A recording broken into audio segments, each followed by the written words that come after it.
following compilation features unsettling and spine-chilling tales sourced from Reddit's horror communities. Reader discretion is strongly advised. These narratives may contain graphic descriptions, psychological distress, and themes that could unsettle sensitive individuals. Proceed with caution, as immersion into these eerie stories may provoke fear, unease, and sleep disturbances. Enter this realm of Reddit's creepy horror stories at your own risk, as the line between reality and the macabre may blur within these chilling narratives. Story 1. Down by the water. And now the storm has left the beach deserted, and the ocean crashes and roars against the surf. I am alone and covered with blood. Standing on the slowly retreating waterline, I watch for the first signs of sunrise. I'm waiting. I've been waiting so long. But Ophelia said she'd be here. She promised. It had taken 4 hours of driving to reach Cape Cod. It was me, my mother and father, and my brother Leon, who was a year and a half older than me, the darling daughter. Ordinarily, my father celebrated his son's victories with men-only trips to New York City or Lake George. But since his beloved all-star was heading off to college in the fall, he decided it would be a family affair. No matter how much I'd tried to weasel out of it, Father still made me go. It wasn't because they were worried about me getting into some kind of trouble. It was simply an unspoken rule in the Sweet family that I never got what I wanted. An hour into the trip, Leon started ragging on me, making snide remarks about my grades, my waistline, and my therapist. Then waving his scholarship under my nose, I ignored it for as long as I could. But my Walkman's batteries died as we passed through Sturbridge, Massachusetts, so I decided that would be the perfect time to bring up his DUI. All hell broke loose in the car. It got so bad that we had to pull over so my father could tell me in no uncertain terms that I was 17 and I needed to grow up and get my head on straight. As always, Mother tried to be the peacemaker and failed miserably. The rest of the car ride was icily quiet, except for the music on the radio. But Father started to perk up as he got closer to the cabin. He was so proud of the deal he'd gotten. We turned left on a street called Patty Page Way onto a long dirt driveway. Once we reached the cabin, we understood it hadn't been a deal at all. It had been a robbery. The outside of the cabin was a wreck, with peeling paint, a sagging porch, and a crooked hanging bench. Tiles were missing from the red roof, and the windows were cracked and covered in grime. It looked like it should have been condemned, not rented out. My mother and I said we should double back and find a hotel. But my father, of course, would have none of it. It's already paid for. Non-refundable. You're not even giving it a chance. Let's look inside. The inside of the cabin wasn't nearly as bad, but it was obvious it hadn't been cleaned in a while. There was a layer of dust on the worn-out furniture, and cobwebs adorned the corners of the room. My mother went to the bedrooms to check for bed bugs or worse, and returned with a nod of reluctant approval. "See," my father said, "it's not so bad. And besides, after you girls clean it up a little." Us girls? I dropped my bags on the floor. I thought this was a family vacation. Leon rolled his eyes, and my father looked ready to turn purple. Mother tried to get in the middle. What she meant was that we didn't come all this way, just... Oh, I know what she meant, all right. My father looked right over Mother and glared at me. I could feel the "I work all day" speech coming. He said, "I work all day so you and your goddamn mother can have nice things, and all you give me is grief." "It's not fair," I said. "Honey, maybe if we worked together," Mother began, but she stopped talking when my father's glare turned her way. With that, Leon and my father announced they were going to the store to get pizza and beer, but of course, my father couldn't leave without one last barb at me. Besides, a little work might help you slim down a little. Leon laughed. "You hear that, Chubbs?" Face contorted with rage, I stormed out of that rat-hole cabin, shouting, "That's not my name." If anyone called out after me, I didn't hear. I ran to the beach, determined not to let them see me cry. I'd never seen the ocean, except for movies and TV. It was huge, stretching across the horizon. Looking at it made me feel small, but I didn't mind. My science teacher had told me that the oceans were the first things the Earth created. They would probably be the last things to go. There were big, ugly seagulls everywhere and tiny, nervous-looking birds that divided most of their time between sifting in the mud and running in terror at the slightest motion. Small shells cracked under my feet. Slipping off my shoes, I waded into the surf, feeling the waves brushing against and around my legs. As I waded through the water, I saw my reflection. For as long as I can remember, I've despised what I saw staring back at me. My weight, the constant burden I carried, distorted my image, making me appear older than my years. I had battled with it for as long as I could remember, dieting on and off since I was 8 years old. Yet nothing seemed to make a difference. 2 years ago, someone mistook me for Leon's mother, and that was the moment I mostly gave up trying to change.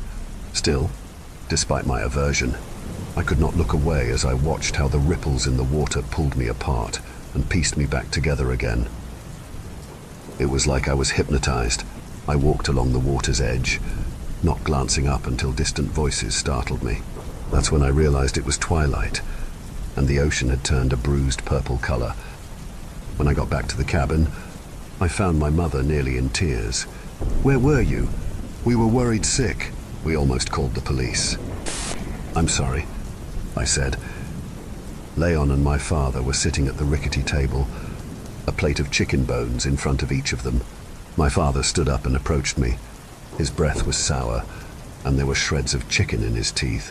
"Are you trying to ruin this vacation?" "Look, you're miserable and ungrateful, and I won't stand for it." He poked me in the chest, just hard enough to hurt, but not hard enough to leave a mark. "You are gonna shape up and fly, right? Do you hear me?" Leon rolled his eyes. "Oh, like she'll ever get in shape." Mother hushed him, but let my father continue his performance. He said, "I didn't bring you up here so you could screw around and do whatever you want to do. We are here to vacation as a family." The word stung my mouth. "I'm sorry." He smiled with satisfaction and gestured to the table. I didn't like the looks of the pizza place, so we got some Kentucky Fried Chicken. I got you a large meal. He turned to go outside and have a smoke. Leon tagged along after him. Mother busied herself cleaning up while I ate all the food my father had brought, hating myself with every bite. Despite being warned we were going on a deep-sea fishing trip, no one was ready for my father shouting and bullying us all awake more than an hour before sunrise. My mother was barely awake, but he was already ordering her and me to make breakfast. I didn't mind helping, but I did mind that Leon didn't have to lift a finger. One sloppily made breakfast later, we were in the car making our way to the marina. Leon was in the front seat, listening to my father's stories about the deep-sea fishing expeditions he had gone on as a single man in the Navy. My mother's gaze shifted down to her lap when he said those had been the best days of his life. Leon asked about the ship, and my father began to explain the difference between a regular yacht and a sport fishing yacht, but suddenly I realized something. "Dad, we have to go back," I said. "I forgot my jacket." "So?" he said. "You said it would be freezing." And I said not to forget anything. He shrugged. He actually picked up speed as he maneuvered the car onto the interstate. 10 years ago, he'd told me I was his princess and he would do anything for me. My mother piped up. "It's not such a bother, is it? We don't want her to catch cold." "No, that's all right." She patted my arm. "We'll just buy you a jacket when we get to the marina.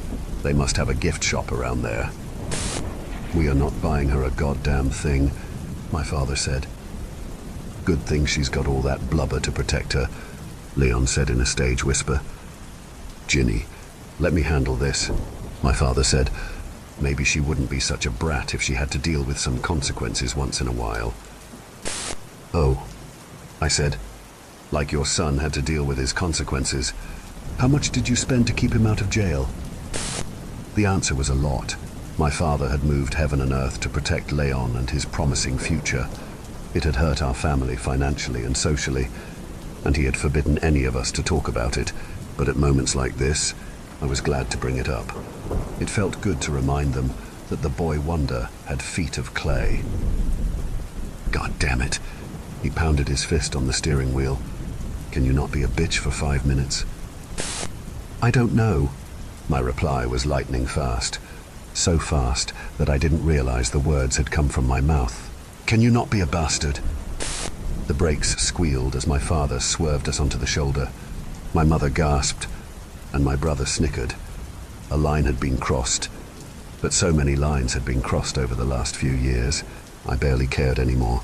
All I could think to myself was how we used to be a family. What happened to us? He unbuckled himself and turned around in his seat. You think you can talk to me like that? All this over a damn coat? Yes, I said. Over a coat?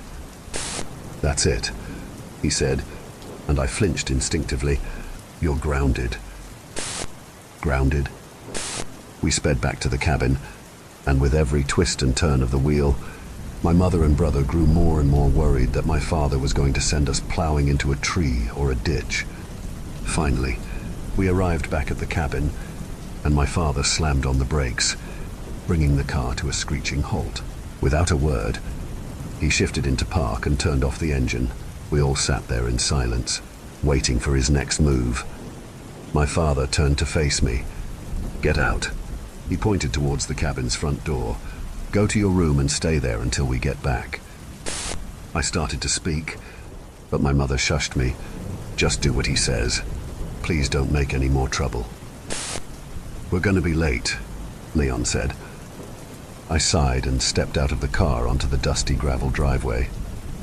My family drove away. They left me behind. The sound of their departure echoed in my ears. I trudged up to the front door, wondering if any of them had spared me a backward glance. When I was alone in the cabin, I did not go straight to my room. I plopped down on the couch. I had been looking forward to today. I had been so excited at the thought of being out on the ocean, so far out on the ocean, that the shore would be just a memory. I had been so excited that I had forgotten my jacket. Now I could see it across the room, slung over the arm of the recliner. The sight of it made me bury my face in my hands. I stayed that way for a long time. Then I went to my temporary bedroom like a good girl and hated myself for it. With nothing else to do, I napped and listened to my Walkman going through every one of the Police's albums, from Outlandos d'Amour to Synchronicity. It was just a little while after lunch when the calls began. I answered immediately, thinking it was my parents checking up on me somehow. Hello? I heard a man's voice ask. Is she there? He was weeping. Who is this? I asked. Who is this? I think you have the wrong number, I said. Ophelia, is it you?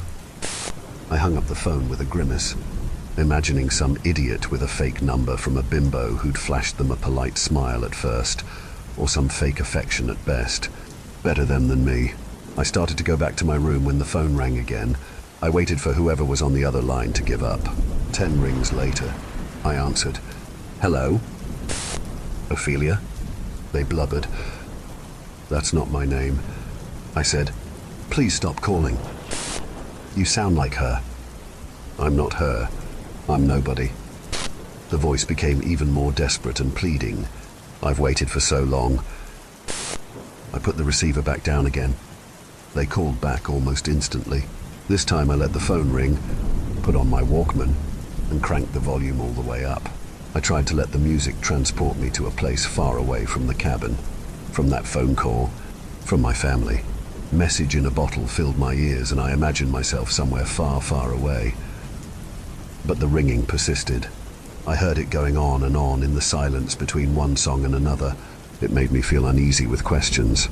Finally, inevitably, I ripped off the earphones and picked up the phone again. Look, I told you already. You have the wrong number, I said. I did everything you asked. The voice on the other end of the line trembled. I've been waiting for so long. Please, I pleaded. Stop bothering me. I need to see you. He said, "I'm coming to see you now. You don't even know." 328 Patty Page Way. The stranger started weeping again. "Don't you remember? We walked from the cabin to the beach and held hands at the promontory." My stomach dropped. I quickly ended the call and retreated back to my room. After a few panicked moments, I put the chair in front of the door. How did they know where I was? I envisioned a local Romeo bewitched by a visiting Juliet. Now Juliet was long gone and Romeo was heartbroken. And where did that leave me? Alone and defenseless with my family miles away. I hated myself for arguing over a stupid jacket. Was it really worth it? Arguing with people who would never let me win? Why couldn't I just grin and bear it? The hours dragged on, each minute feeling like an eternity. I was terrified and bored. I didn't dare put my headphones back on, so I listened. Every creak and groan of the cabin seemed to taunt me. My nerves were shot as I waited for something, anything, to happen. Was the caller all talk and no action? Or would some maniac break down the front door in search of his lost Ophelia? A dozen forevers later, I heard the family car pulling up outside. Relief made me feel weak, but I still managed to unbarricade myself from my room and meet them at the door. My family looked sunburnt and exhausted. When I hugged my father, he reeked of salt and sweat. But I didn't care one damn bit. Looks like someone learned their lesson. There was a long pause before he reluctantly hugged me back. My mother entered the cabin holding up the bag of fast food she had gotten for me. When my brother passed my field of vision, he gave me a smirk. I didn't care. I didn't argue. I just didn't want to be alone and afraid anymore. That night, as I scarfed down my burger, I told them about the creep on the phone. My mother was horrified and said I should have called the police. My brother rolled his eyes and said I should have just left the phone off the receiver. And my father told me next time I should grab a steak knife before I went into hiding. That night, I couldn't sleep well. The sound of the ocean was louder than usual, making me feel restless. The next morning, my mother said she wanted us all to go to the beach as a family. My father agreed with a grunt. Leon asked if he could call his friends from a few days ago and have them meet us there. My parents were fine with that. As soon as my brother was off the phone, we grabbed our cooler, beach chairs, and towels. We walked the short distance to the shore. The ocean was just as beautiful before. Sunlight danced upon the waves, creating a breathtaking display of shimmering light. I wanted to stare, but instead helped my family find a spot and set up our little beach camp. My brother Leon, ignoring our mother's protests that we had just arrived, went off in search of his friends. I told my parents I wanted to go for a swim, and my father told me to be careful. My mother looked me over and asked why I wasn't wearing the nice new bathing suit she had gotten for me. I didn't really want to go into the water in shorts and a t-shirt, did I? I explained that I was wearing the pale pink one-piece bathing suit she had bought me under my t-shirt and shorts. That led to an argument that was as gentle as it was relentless. My mother won out, and I stripped out of my shorts and t-shirt. My father scowled at me and looked away. The salty breeze whipped at my hair, and as I waded into the cold water, slowly, I let myself sink into the sea, allowing my body to float on its surface. The vastness of the ocean made my insecurity and anger seem insignificant. Looking back to the beach, I saw Leon returning with a small group of new friends, 2 girls and 2 guys. They introduced themselves to my parents. Then they stripped out of their street clothes, revealing bathing suits beneath. One of the girls wore a swimsuit exactly like the one from the Christie Brinkley poster. My father did not look away from her. An incoming wave lifted me up and dropped me back down again. When I looked back, they were running into the surf, laughing and splashing each other. There was no way I wanted to share my part of the ocean with them, so I picked a direction and started to swim, my limbs moving with practiced ease. I had always been a good swimmer, but everything changed when I turned 12 and started to gain weight. Despite being an athletic kid, I began overeating in 7th grade. Our house had always been full of snacks, but suddenly, I couldn't keep my hands off them. I don't know what changed, but everyone else seemed to have an opinion about it, and each one was worse than the last. Mindful of the riptides, I kept the beach to my left as I swam. I saw volleyball players, solitary people reading, women sunbathing, children playing. Strangers, all of them, but I knew if they saw me, they would snicker and make snide remarks. After a while, longer than I expected, my muscles began to ache, and fatigue set in. It was time to return to land and rest. Maybe I would walk back, or maybe just sit on the sand for a while. In the distance, I noticed a formation of rocks jutting out from the water's surface. It was wide enough for 3 people to walk along and stretched all the way back to the beach. As I swam closer, I saw it rose about 5 feet above the waves. The closer I got, the rougher the ocean became, pushing me towards the rocks. I struggled to maintain control, but the relentless waves made keeping my head above water difficult. Salt water filled my mouth, and I collided with the ugly crag with bruising force. I floated there for a few minutes, clinging to the rock formation, finding a sturdy handhold. I began to climb, my tired muscles groaning with effort. Finally, I pushed myself up and lay flat on my back, staring at the sky and the gulls. I concentrated on nothing more than catching my breath. What would have happened if I had drowned? If the angry tide had smashed me against the rocks with fatal force? Would my family even care? Or would they be relieved? Would they make jokes as they searched for a plus-size coffin? I shut my eyes tightly and kept them closed until I heard a splashing noise nearby. Then, I sat upright and let my feet dangle over the edge of the rocky outcrop. The water was further below now, and I couldn't help but wonder how much time had passed while I lay there, blind to the world. There was another splashing sound, and then her body broke the surface of the water below me. I hadn't seen anyone swimming there. Her hair was dark, and her face belonged on the cover of a beauty magazine. She was wearing nothing but a white blouse that was 2 sizes too large for her. The wet fabric revealed a body like something out of Leon's wet dreams. I wanted to grab one of the loose rocks nearby and drop it on her. She scaled the jagged rocks with the fluid grace of a seal emerging from the water. Our eyes met, and she flashed a smile. "I didn't see you up there." Dark hair clung to her skin, droplets of water trailing down her face. "I hope I'm not bothering you." I shrugged. "It's a free country." Then, with a hint of sarcasm, I added, "Couldn't afford a swimsuit?" Her smile turned playful. "I have everything I need." "I bet you do." The bitterness in my voice surprised me, and a twinge of guilt followed. What had she ever done to deserve that? Attempting to recover, I asked, do you like the beach?" "I love the ocean." She fiddled with the wet fabric covering her torso, pulling it away from her skin, only to have it settle back into place just as translucent as before. I got a strange feeling she was doing it for my benefit. Unknowable, uncontrollable, and deeper than any of us could imagine. "That's pretty poetic." "You have such serious eyes," she said. "Tell me your name." I did. Then she moved closer, her face even with mine. Her smile became strange. She leaned in close. I thought she was going to say something, perhaps share a secret. But instead, she kissed me. Electric shocks ran through me. I felt numb. I felt sick. I felt warm all over. The kiss broke. "Who are you?" I breathed. Before she dove off the rock pier, she uttered just one word, "Ophelia." The name caught me off guard. I was still in shock from our kiss and didn't even hear the splash when she hit the water. Scrambling drunkenly to my feet, I raced back to my parents. The hot sand of the beach burning my feet, the taste of seawater heavy in my mouth, the cool breeze wafting off the ocean making me shiver. Or maybe it was something else making me shiver. I found my family packing up.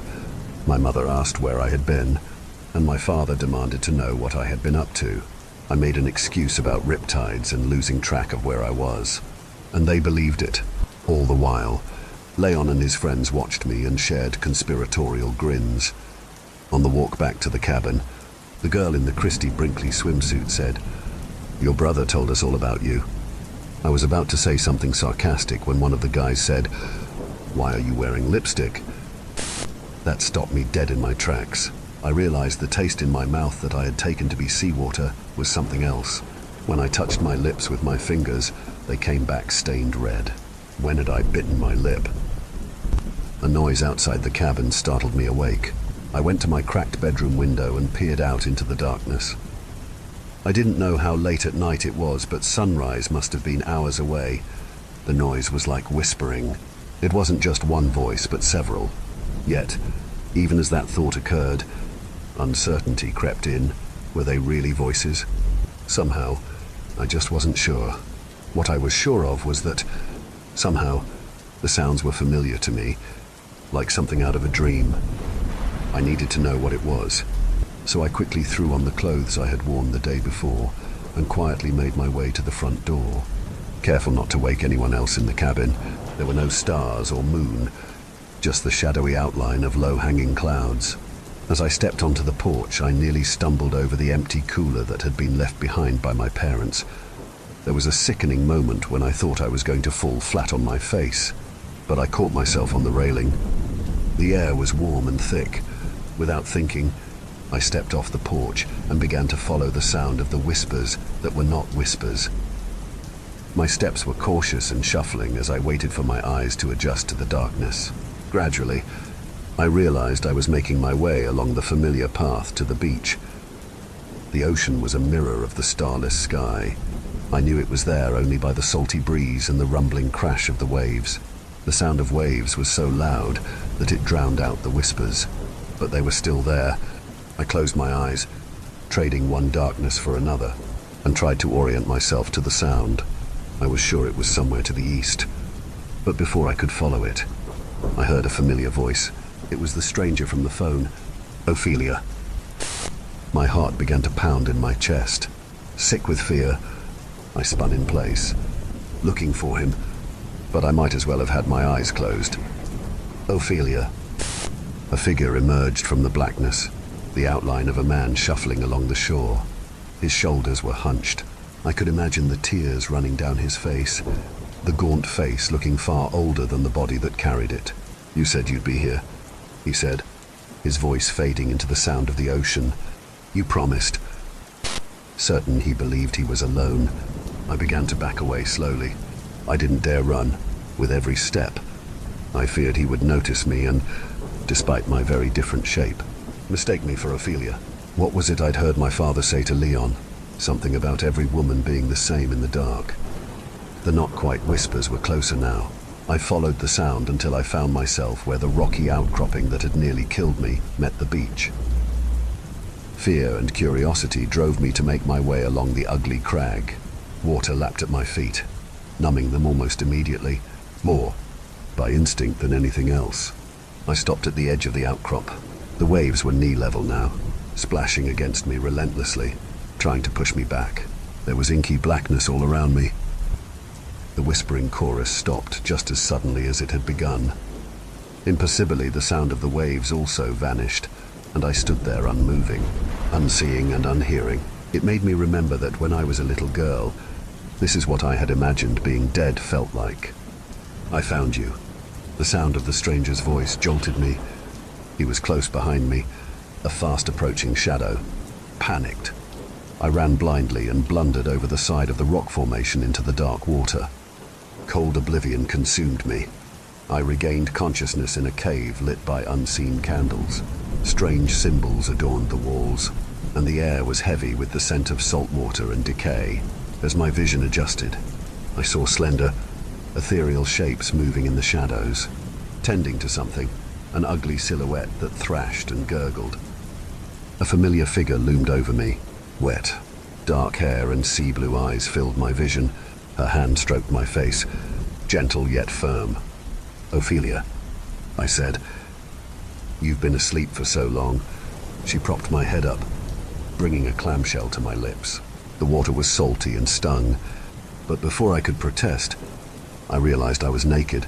My clothes lay spread across the rock floor, slowly drying.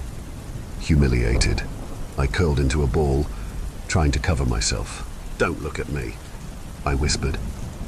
Ophelia grabbed my wrists and pulled me into a sitting position. You have nothing to be ashamed of. She was naked, too, her skin gleaming as though she had just left the water. None of us do. My heart raced, on the verge of tears. Where am I? Among friends. She drew me close. I glanced at the feminine shapes lingering in the shadows. They had drawn closer to the figure at their feet. A sound reminiscent of a fish being scaled echoed in the cave, followed by a familiar sob. It was the man from the phone. "Who are they?" My voice was barely above a whisper. "Ophelia." "I thought you were—" I began.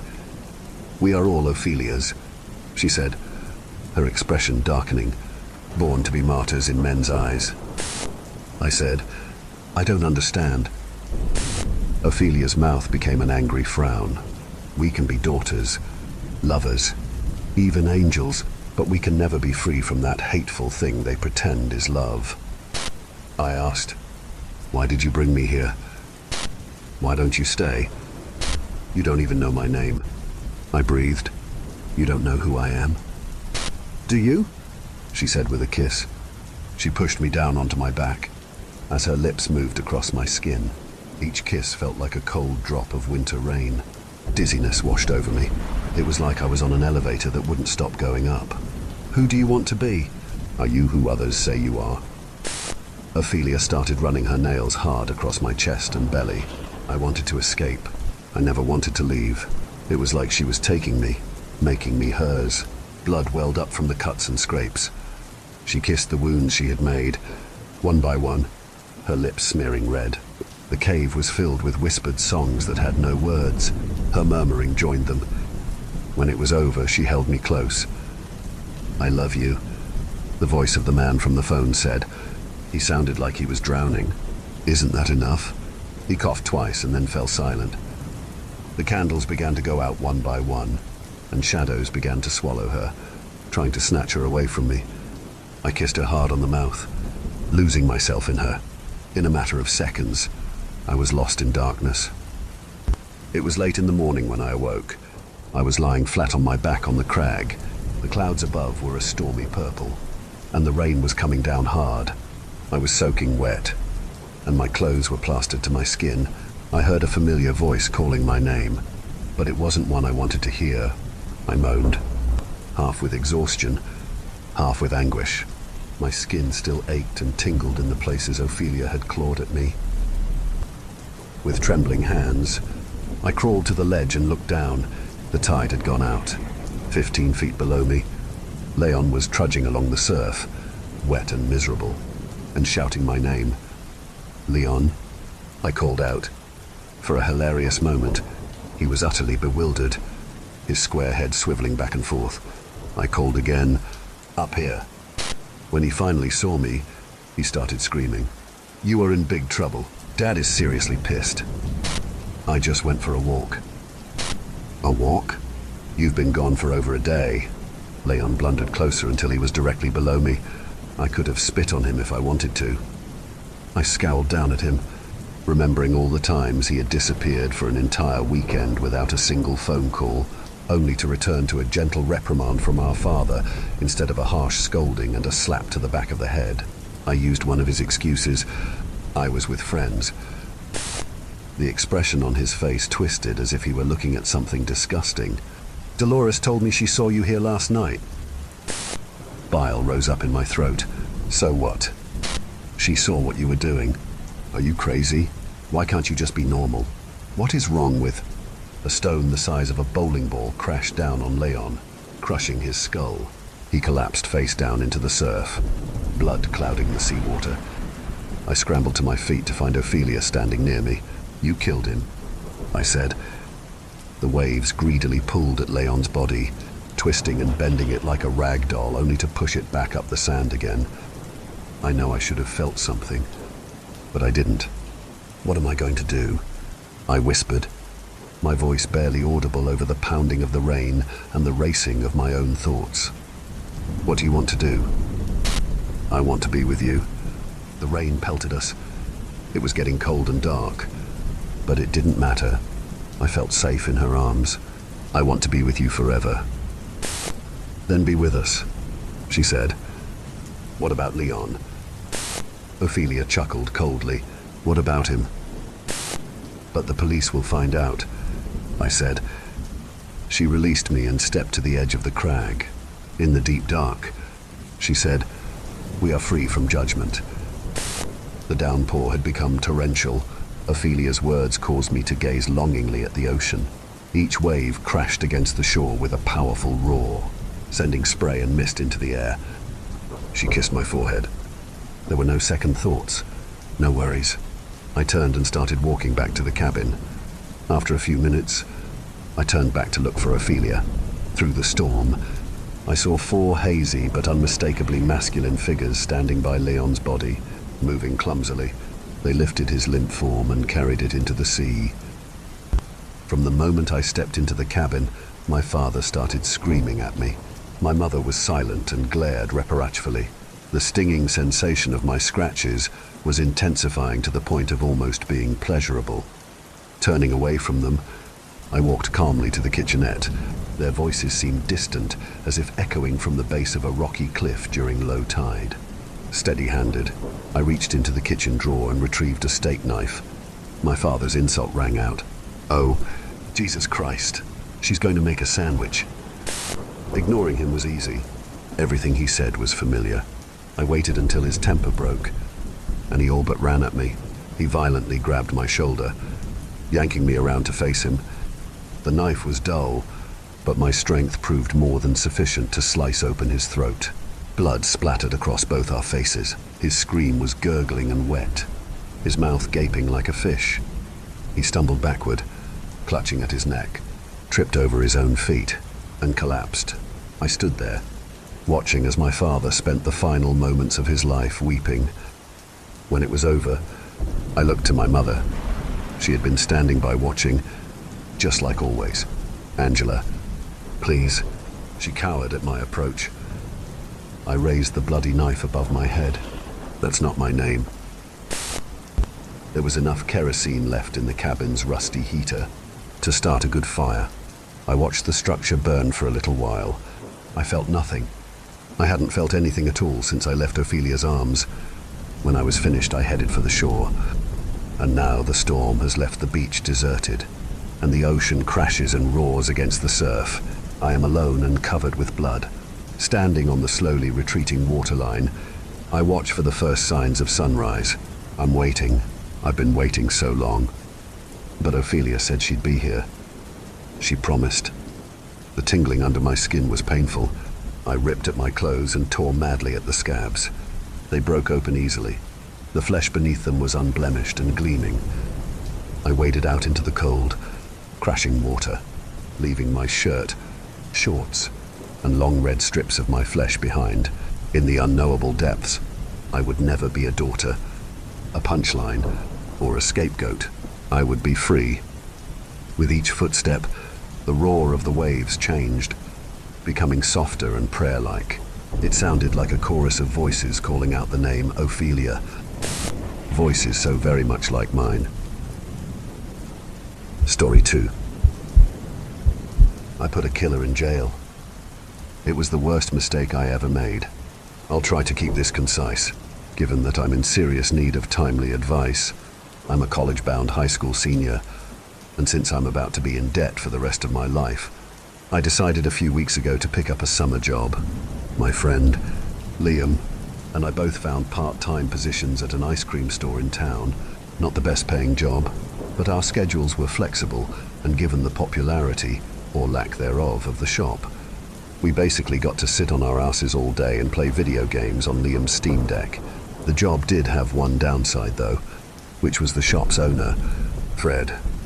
Fred was an older guy, probably in his 60s. I have no clue where he came from or what he did before moving into my town 15 years ago. But from the way he carried himself, I always thought he had a military background.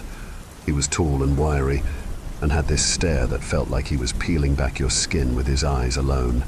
I had no idea what a guy like that was doing, running a kitschy little ice cream shop called Sunday Central, but the events of the past few weeks have given me some theories. So a few hours before our first 4:10 p.m. shift, Fred gave Liam and me a tour. The shop was too small for its own cold room, and so the back room had 2 standing freezers. It also had one giant chest freezer which, as I learned a few days later, was locked. When I asked Fred about it, he told me that it was for surplus inventory, and I didn't really care enough to inquire further. The last thing Fred told us was to be wary of a homeless woman who sometimes begged outside of the store and had been known to be aggressive. Fred watched Liam and me closely throughout our first shift, which luckily went off without a hitch. At 10 p.m. sharp, he told us to grab our things and go. Apparently, Fred liked to clean and close up shop himself. Bro, that guy's kinda weird, right? Liam asked me that night as we carpooled back to our neighborhood. I shrugged. I didn't have much of an opinion on our boss yet. I used to live in the same apartment building as him before we moved. He continued, I ran into him a lot in the parking garage. He always had some kind of animal with him. Dogs, cats, sometimes even a trap with a raccoon or a possum inside.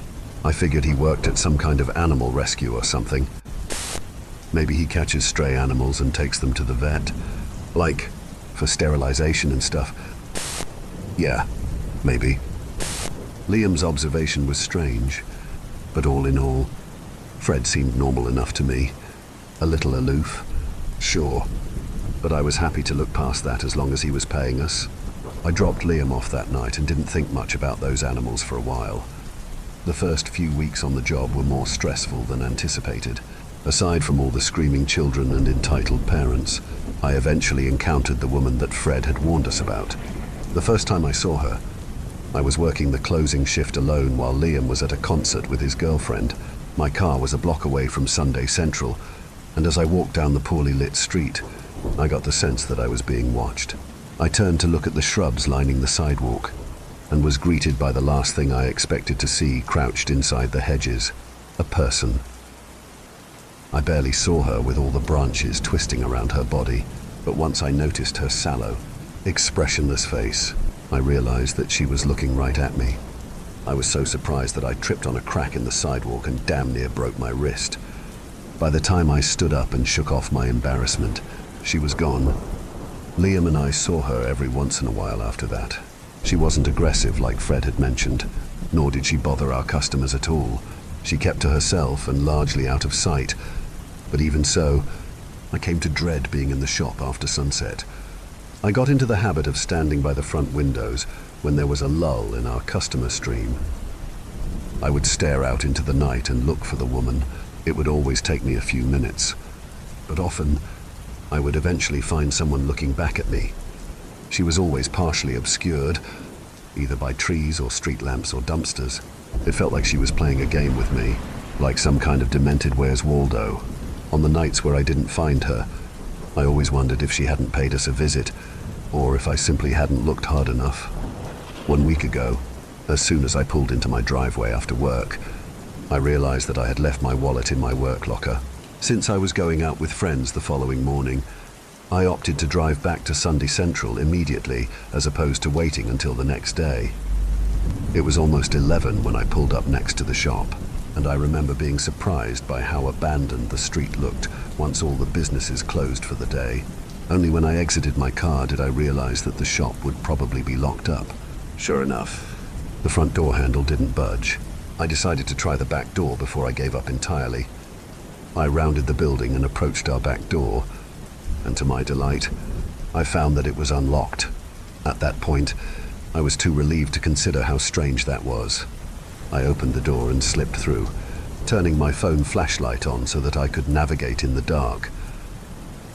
Sunday Central is set up like this. Most of the building is occupied by a large room that holds the serving counter and dining area for the customers. Behind the serving counter is a hallway that leads to the back door to the shop. On one side of the hallway is the bathroom and break room, and on the other side is the freezer room. Once I entered through the back door, I turned into the break room. For some reason, I didn't want to turn on the lights. If the back door was unlocked, then Fred might still be around somewhere, and the thought of running into him in the middle of the night gave me the creeps. I just wanted to grab my wallet and slip back out as quickly as I could. Luckily, my wallet was exactly where I thought I'd left it. I grabbed it, put it in my pocket, and was just about to leave before I heard the back door open. Shit, I thought. If that was Fred, and he found me snooping around with all the lights off, he'd probably think I was robbing the place. Could I be arrested for trespassing at my own place of employ? I wasn't in the mood to find out. Not knowing what else to do, I gently closed the locker and dove behind the break room couch. From my hiding place, if I peered around the side of the couch, I could see right across the hallway to the door to the freezer room. The hallway lights clicked on, and footsteps echoed through the quiet shop as Fred ambled into view. He looked tired, his expression downcast and his gait slow. He was wearing a clear, plastic poncho, which I found strange, but any thoughts I might have had on his attire, I immediately forgot when I saw what he was dragging across the floor behind him. It was a body, a woman's body, nude and either unconscious or dead. Fred was holding her, by the hair in one of his gloved hands. He pushed open the door to the freezer room and turned on the lights, and immediately I could tell he was holding a corpse by the hue of its skin and the rigidity of its limbs. I bit back a gasp as I watched him drag it into the room.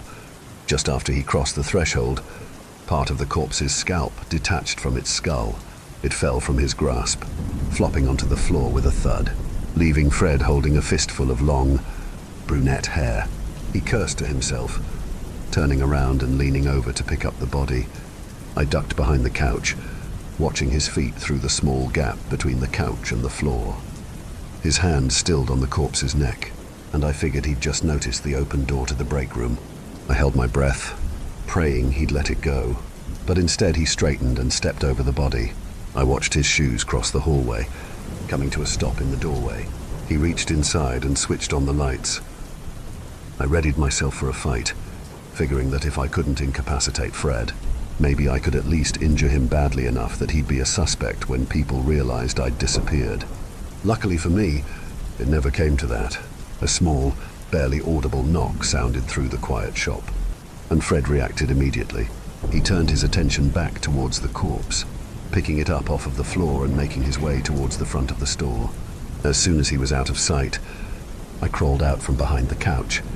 I looked down the hallway in both directions, and when I didn't see Fred, I bolted for the back door. I ran to my car like my life depended on it, which, as far as I knew, it did. I drove straight to the police station to file a report. I probably should have waited to get my thoughts in order, but I was so hopped up on adrenaline that I barged right in and gave what was probably a completely incoherent account of my night. Understandably, the officers didn't seem to believe me at first, but the more questions they asked, the more seriously they took my story. I'm sure that dropping the name Frederick Braun helped my case. Liam wasn't the only one who thought Fred was a little off. He'd long been something of an outsider in our town, and it's likely because of his reputation that the police agreed to investigate the scene. They found 7 corpses in Sunday Central, though none belonged to a human. Squished together in the locked chest freezer were 2 cats, a raccoon, a coyote, and 3 dogs, one of which I recognized as a neighbor's pet from Lost posters I'd seen stapled to telephone poles. The discovery sent the town into an uproar. Fred was arrested the following morning, and needless to say, our ice cream shop was shut down. The police said they'd do some DNA testing on the crime scene to identify the woman I saw. Of course, I was happy that something was being done, but I didn't have high hopes for our tiny, underfunded police department. At least I could rest easy, knowing I'd helped put a criminal in jail, even though I got the sense there was more to the story. Fred was arrested 6 days ago, 3 days after the incident. Liam and I were driving home from a friend's house across town. Our route took us past Sunday Central, and Liam slowed down to gawk at the yellow tape adorning our former workplace. Only when we were a few buildings away did I notice a person standing on the street across from Sunday Central. "Dude, holy shit," I said, pointing to the figure. "It's that woman." When Liam saw her, he did just about the last thing I wanted him to do and pulled over right in front of her. He came to a stop and, despite my protests, rolled down my window to talk to her. The woman was standing on the sidewalk, maybe 2 feet away from the passenger's side door. I shrunk back in my seat, horrified by the prospect that she could reach right through the open window if she wanted to. "Hey, lady," Liam said, "we're closed." This was by far the closest I'd ever been to the woman. At a glance, she was pretty normal looking, pale skin, dark hair, brown eyes, or Were they brown? Her irises looked faintly reddish in the poor lighting, maybe the result of some kind of infection. She was wearing a nondescript black dress that seemed too pristine for someone I assumed had been living on the street. She didn't look at us when we pulled up next to her, didn't move a muscle. In all the times I'd noticed her staring at me, had I ever seen her move? Hello? Liam continued. No ice cream today, or tomorrow, or ever. Probably. Our boss might have been a serial killer. You hear anything about that? He elbowed my arm like he was trying to get me in on the joke, but I barely registered his words. I couldn't look away from the woman's face, which, before my eyes, seemed to shift. I'm not exactly sure what I saw, or how best to describe it.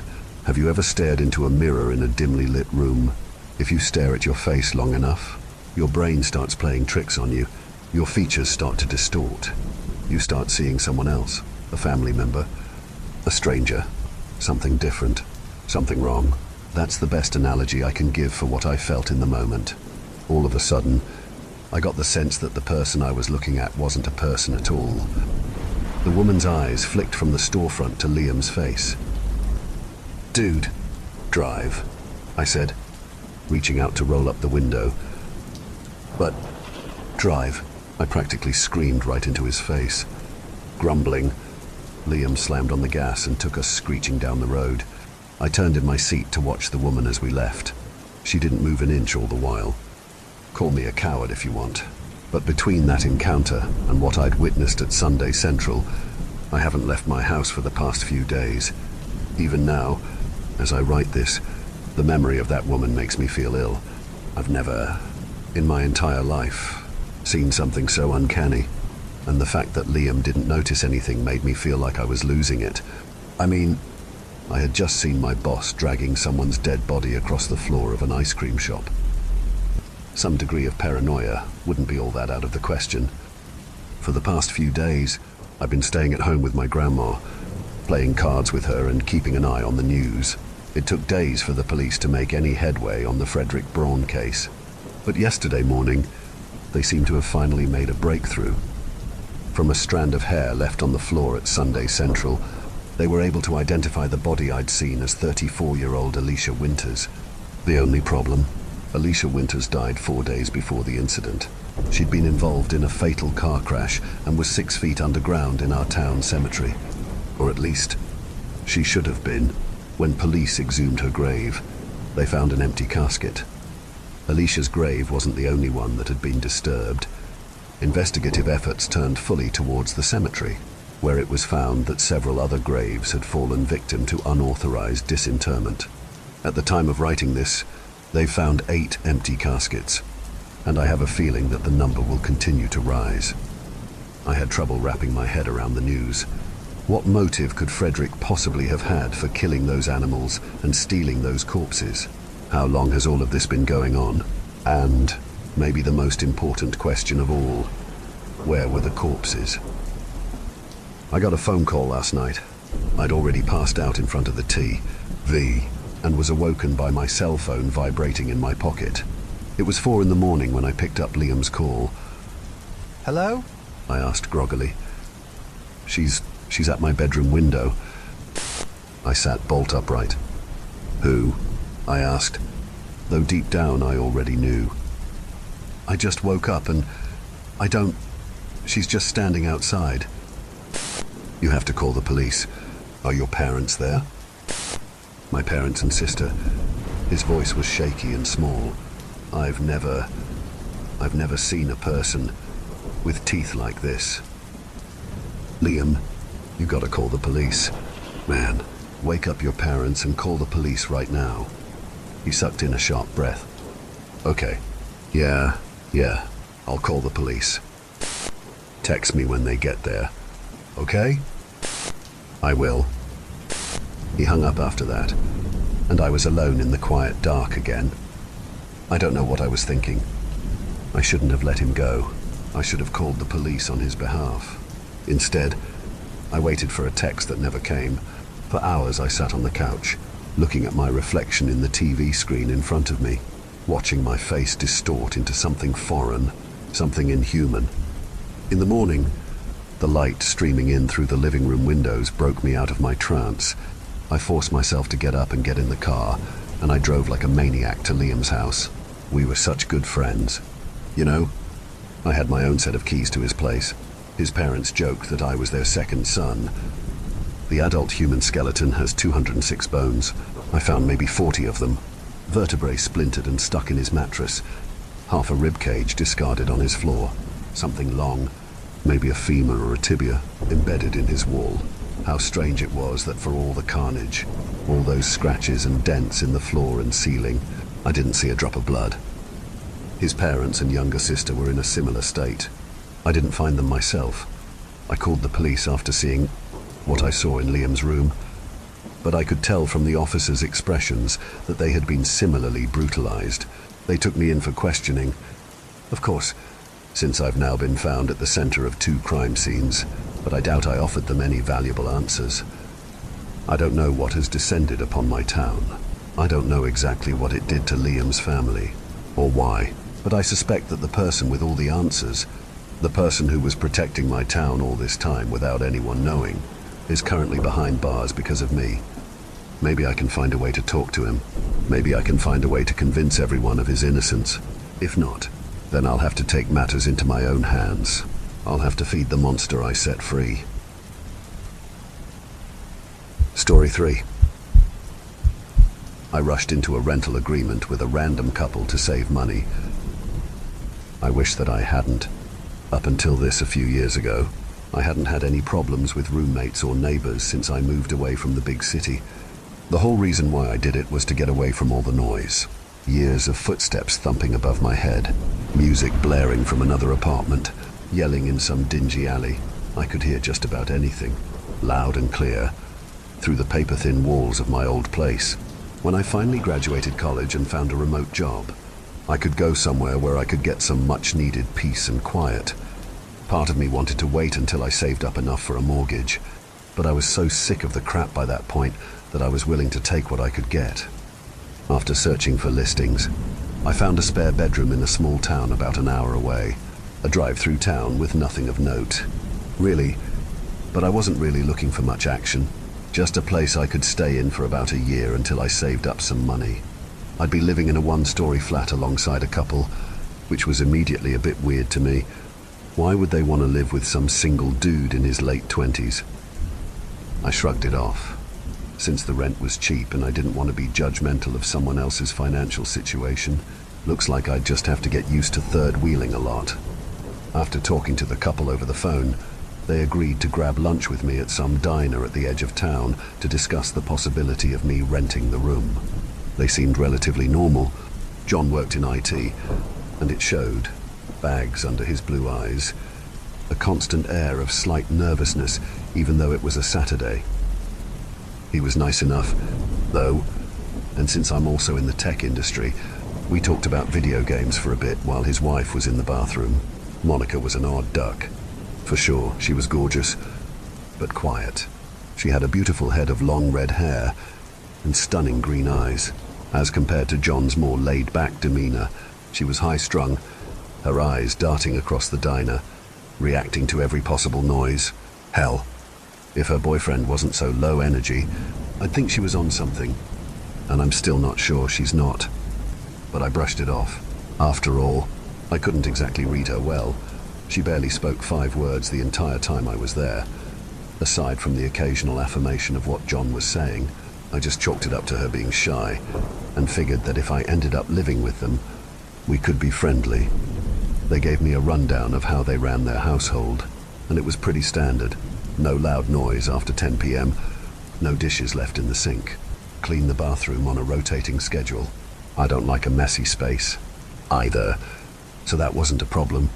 There were some strange requests from them, though. The first was that I couldn't turn any lights on after 10 p.m, apart from my rooms. John said it was because he got migraines easily from artificial light, and we agreed to a small night light in the main hallway so that I could find the bathroom at night. The weirdest request, though, was the fact that the basement was off limits. They said it was because of mold that the landlord kept delaying a fix for. and they alleviated it spreading to the rest of the house with some spray they put on the basement stairs. They insisted that I don't go down there until it's fixed, and that I could store my excess stuff in the hall closet. To be honest, I didn't have much that couldn't fit in the room, so I didn't have a problem with that, and bought the story. I agreed to their rules, gave them the first month's rent up front, and we were all set. The first week living there went pretty smoothly. I spent most of it moving stuff into my room and doing training for my new job. I ate dinner with John and Monica on the second night, and I thought it went well. John and I talked about our self-care routines, as people in our field have the reputation for being shut-ins with bad hygiene, and we both seem to be outliers. The conversation mostly consisted of me giving him tips on my favorite hairstyling products, and him giving me skincare tips. He stressed the importance of good skincare to me. He said that there's no better feeling than having new skin. He quickly clarified that he meant freshly exfoliated skin, and I chucked at his verbal misstep. I thought that was a bit of a weird way to describe it, but I agreed with the general sentiment. Monica seemed to be opening up to me, speaking to me about twice as much as she did before. That was still only about 10 words total, but progress is progress. She seemed like a nice woman with a staring problem. Every time I'd glance over at her, she'd be looking right at me, with her eyes wide open and her face blank. She'd always quickly look away, though, and I was mid-conversation, so I didn't really think anything of it at the time. It was on the 8th night of staying there that I heard it for the first time. It was very brief, and just loud enough that I could barely hear it over the fan on my nightstand, this little croaking type noise. It sounded like it was either somewhere in my room or directly outside of it. Admittedly, it did freak me out a bit, and I hopped up and shut the fan off to try and hear it better, as soon as the fan was off. Though the room stayed silent, I assumed that it was just old house noises and turned the fan back on so that I could go to bed. In hindsight, I probably shouldn't have just gone back to bed without a little investigation, but after I calmed down, I kind of just defaulted to the most rational explanation. After all, I had a Zoom call in the morning. The next day, I was walking by the basement door when it hit me. There was this awful smell coming from behind it. I didn't want to break the rules less than 2 weeks into living here, so I went into the kitchen where John was making lunch and told him about it. He didn't seem fazed by it. He told me it was probably just an animal that found its way into the basement and died, and assured me he'd go and check when he finished eating. To his credit, he did just that, and came back up affirming that it was a dead raccoon. I didn't stick around to see him drag it out of the basement. I had work to do, so I left him to it. I heard another noise that night. It was different from the one I'd heard yesterday, but it was equally as disturbing. It was this panting noise, like a dog would do after sprinting across the yard to fetch a ball. I turned the fan off, and like it did before, the noise immediately stopped. To put it politely, I was losing my shit at this point, and stayed up the rest of the night getting work done. I wasn't sure if there was some animal in the house, or what, but what I heard didn't come from the house. It couldn't have. I sat down at the dinner table the next night, since John and I had planned to grill that night, and immediately asked John if he was outside my room last night. I probably should have waited a bit before asking that, since he kind of just stared at me with this blank look that didn't have any emotion in it. His face quickly morphed into a confused expression, though, and he assured me that he had slept through the night and didn't come near my space. I was a bit skeptical, since I didn't know what kind of animal could be making those kinds of noises, but I disregarded it at that moment to ask if Monica was joining us. He shook his head with a slight grin on his face, and said that she was away on business. Thinking about it, I hadn't seen her since I had dinner with them a week ago, so I joked about her taking a vacation on the company's dime. He laughed and said she was in Vegas, in the sweltering heat. That sounded like literal hell to me, but hey, maybe she'd win big and rent would go down, or they'd just kick me out. One of the two. I had a few nights of peaceful sleep before it happened again. It was a different sound, a mix of two. In fact, a scraping noise that seemed to be coming from the door, and what sounded like someone whispering. I quietly got out of bed and, without turning the fan off, crept over to the door and put my ear against it.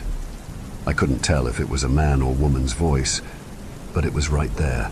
They were speaking in gibberish, a mix of English words and garbled nonsense. One phrase stood out to me.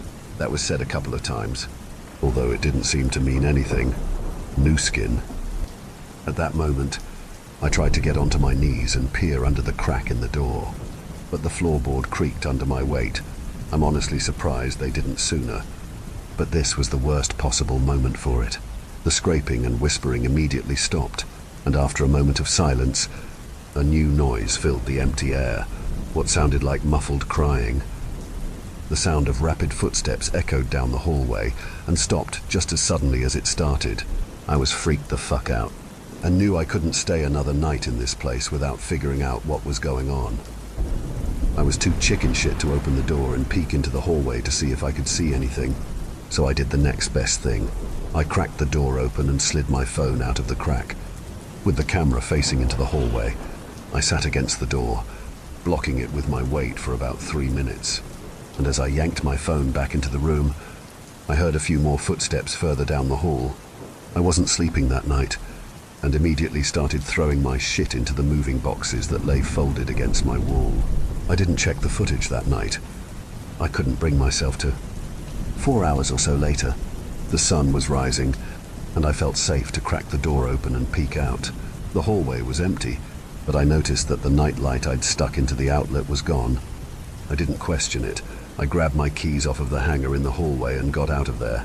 I drove for about 10 miles before pulling into the parking lot of some restaurant and finally taking a deep breath.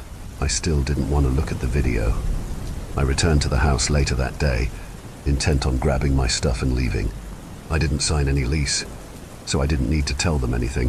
I could just leave and never talk to either of them ever again. I still wasn't convinced it was John pranking me, but I didn't have any other explanation for anything I heard. The house was empty, or at least I thought it was. It's not like I was going to call out for John to see if he was home.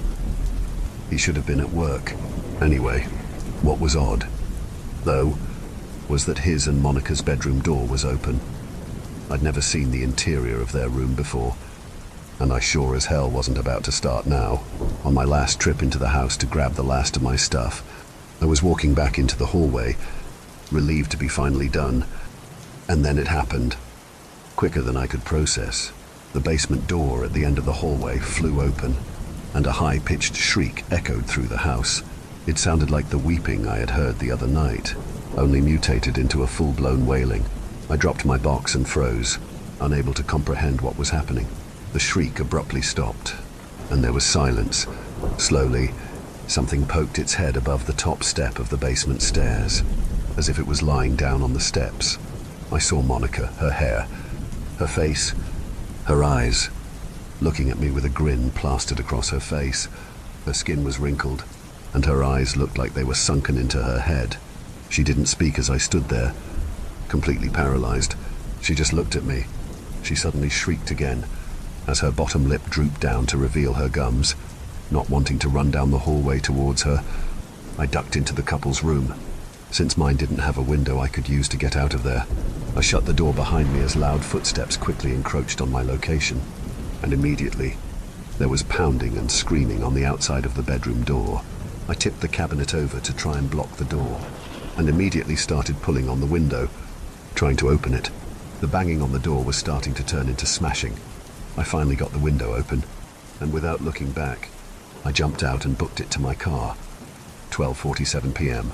I drove until I had to fill up my tank, and then drove some more. I tried not to think about what had just happened, but I couldn't help it. I thought about what would have happened if I couldn't get the window open. Then I thought about the bedroom. It was a weird layout. There was a twin bed instead of a bigger size, and no women's accessories or clothes in sight. Eventually, I pulled over and stayed at a motel for the night. And before I went to bed, I pulled out my phone and deleted the video I had taken. I'd been putting off watching it, and I didn't want to see it. This whole thing happened 2 years ago. I would have been content with never telling anyone about this, as I didn't want to have to picture that thing in my head again. But something happened that made me want to write it down. The other day, I was searching through my iCloud to send pictures of my childhood home to my Tinder match, since we apparently grew up in the same town and I wanted to prove it. when I saw it. The video I had deleted that night. It had apparently uploaded itself to iCloud, as things do when you have that enabled. I made a stupid decision. I decided to watch it. The video was dark. Obviously, it was in a hallway at 2 a.m. The only thing providing any semblance of visibility was the nightlight I had set up. About of the way through the video, something moved into the light. It was the thing, but this time, I could see it in its entirety. It was wrinkly, and way taller than Monica was. It moved closer to the camera, walking shakily on two legs. It got down onto its knees, and its repulsive face stared right into the camera, grinning. Its eyes were indeed sunken, as I'd noticed back then, since it was so close. Though, I could see new details about it that I couldn't have possibly seen before. For one, Monica didn't have blue eyes, like this thing did. Secondly, I'm pretty sure she didn't have a second set of lips under hers. Thank you for venturing into the darkness with us.